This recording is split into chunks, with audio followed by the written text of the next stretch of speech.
cái sao rồi rồi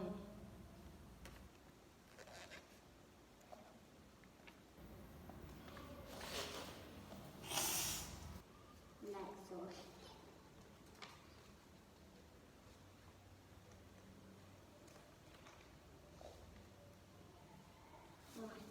gấp cái này đi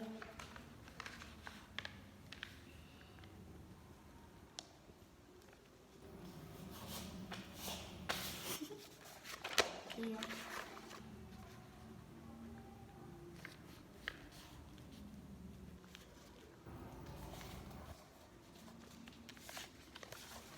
một cái này tôi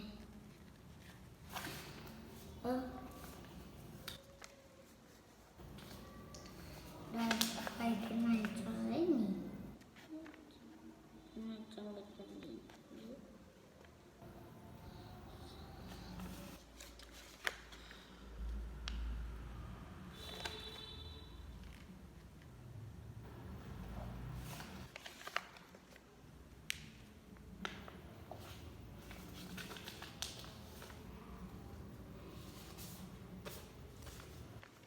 xong rồi gấp cái kia đi có chỗ đầu óc chả phạm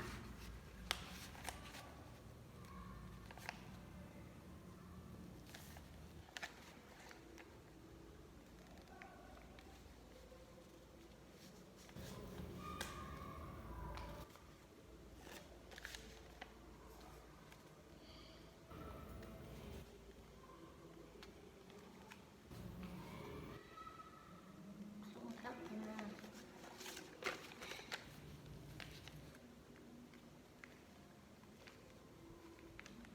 xong rồi cái này rồi ra cái này sẽ cuối cùng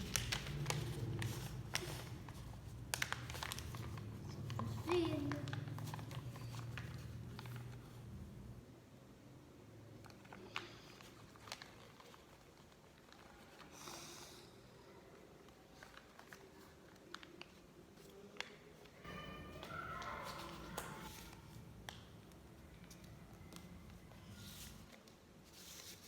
xong rồi gấp hai cái này chốt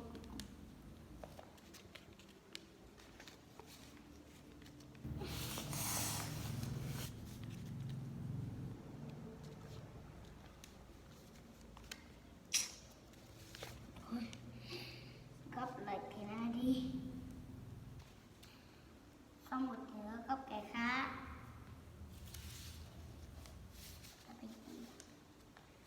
gấp cái khác gì nha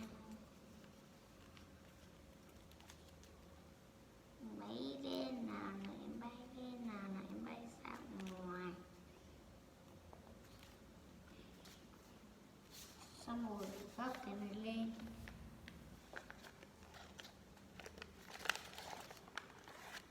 là xong rồi gấp cái này xuống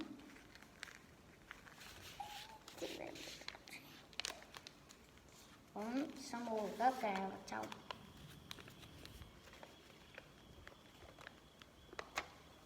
phải gấp này gấp cái tư lại cái này nha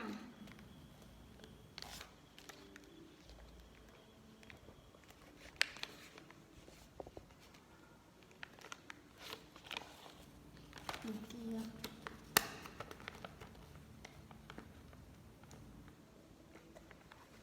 đã xong một cái bây giờ phi nha mẹ đưa